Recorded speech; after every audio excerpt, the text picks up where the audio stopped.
it's Daniel and Mariah here, and today we're going to talk about how seasons of singleness can actually prepare you for marriage.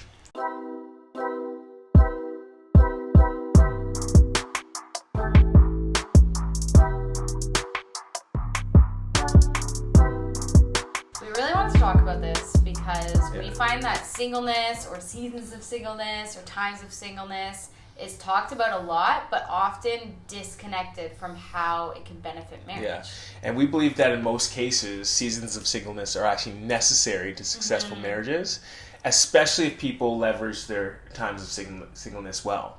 Yeah. And so we want to share about 4 ways we think that singleness can actually prepare you for marriage.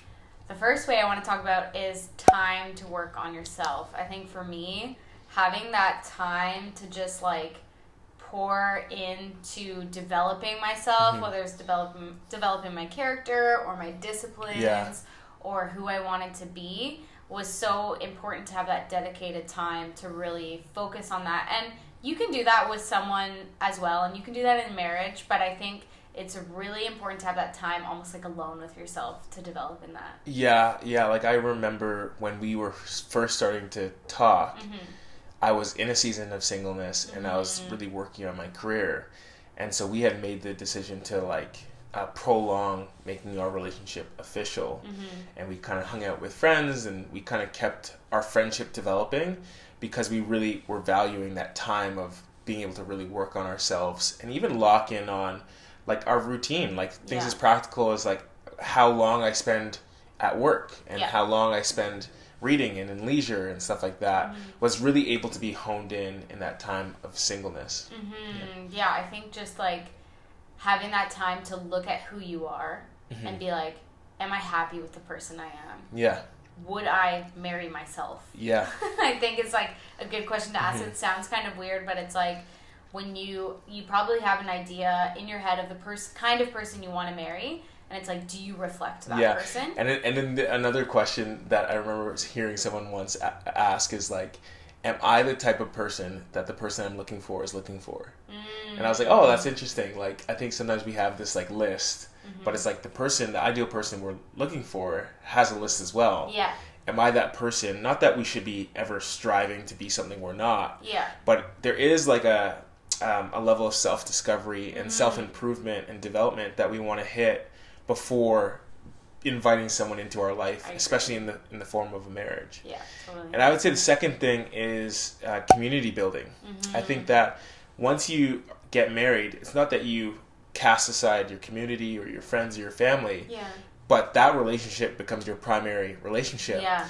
So it's good to think about what community am I going to have to help me even discover who's the right person for me? Do I have a close group of friends? Do I have a mentorship structure in my life? Do I have a close family that I can go to in times of hardship? Yeah. And it's important to really think that through because ultimately, not only are you inviting the person you're going to marry into that community, but you're also inviting your community into your relationship with the person you're marrying in the sense that you guys will be doing holidays together. There'll be hangouts. There'll be games nights. There's going to be tons of things that you're going to want to know. Okay, I have a community not only in the bad times, but also in the good times. Yeah, and I think that puts you in a really healthy spot, too, to not be looking for a relationship because you're looking for community. Yeah. But you're no, I have close friends. I have people in my life that are really dear really to me and that I really love that, fill that void, so you're not trying to fill it with a relationship. Like how sometimes people will think they're looking for a relationship, but they're just looking for a friend. Yeah. And I think it's important to have a community so you can be able to distinguish that. I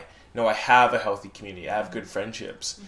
This new relationship I'm looking for is a different gear where it's I'm looking for a life partner. I'm looking for a romantic partner. I'm looking for someone who's going to walk alongside me spiritually, practically. Yeah, that's really good. I really like that. The third thing.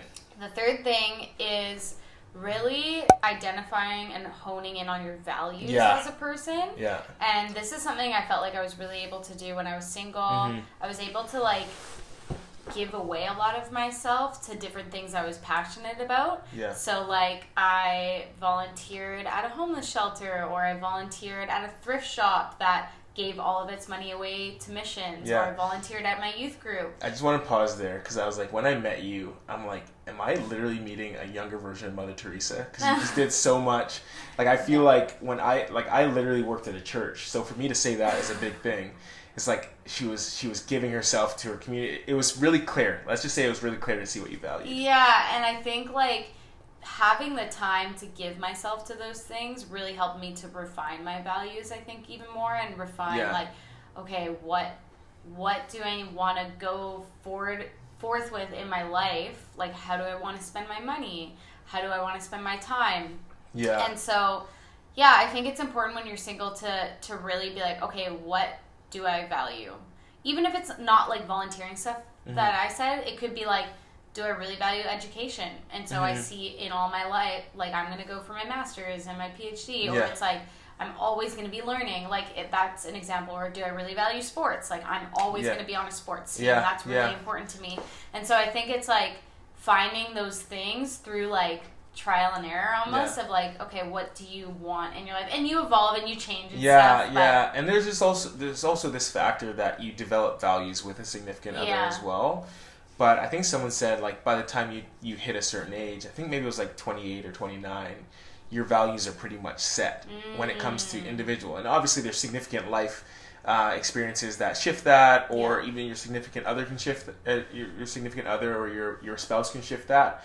But ultimately, like you have to really get a good sense of what you value and be able to articulate it, because I think something that we see oftentimes Mariah and I will do like premarital coaching or work with young couples, and there's things that we'll see pretty evidently that are pretty like stark, like misalignment of values, where I'm like, oh, you guys should probably talk about that thing. And it doesn't feel like a big deal when you're dating. Yeah. Because it, like, you're kind of living your own lives when you're dating. But when you're married and you're sharing all of your time and all your money, then all of a sudden it's a big deal. Like, what are your values on spending? What are your values on saving?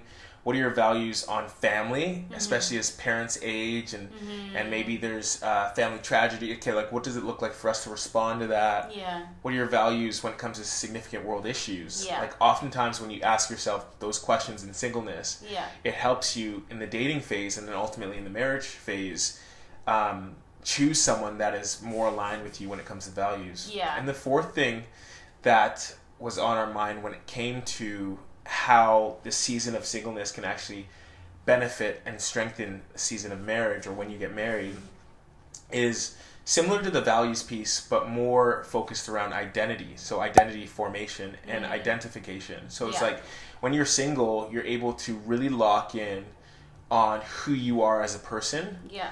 What your primary offering is to this world, what your purpose is, what you're created to be and do.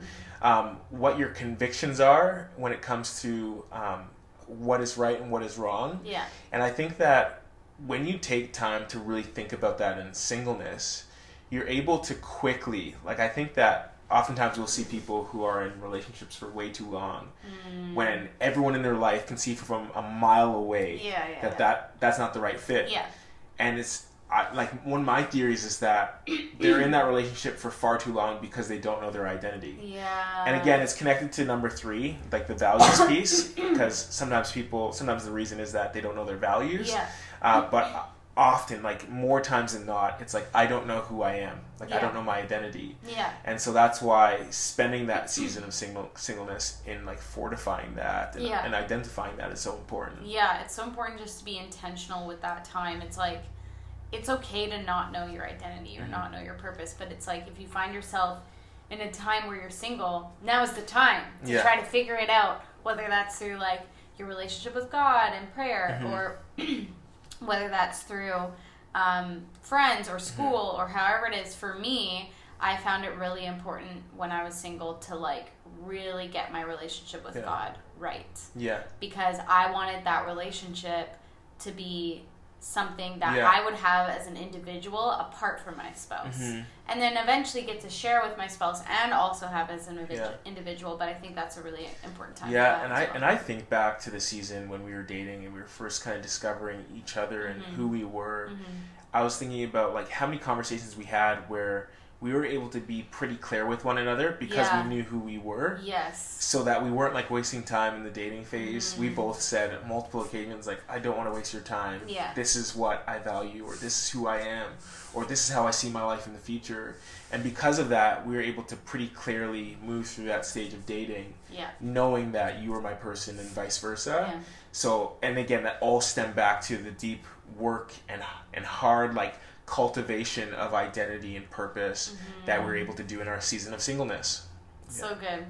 Yeah, those are kind of like the 4 things that we felt like we learned in our time of singleness that has greatly benefited our marriage. Yeah, we don't think that list is comprehensive. Yeah. So we'd love for you, again, we don't believe that the best conversations are the ones that are happening here, but it's the ones that can happen in the comments. So if you want to add to our list, feel free to do that in the comments. Yeah, and make sure to like and subscribe, and we will see you next week.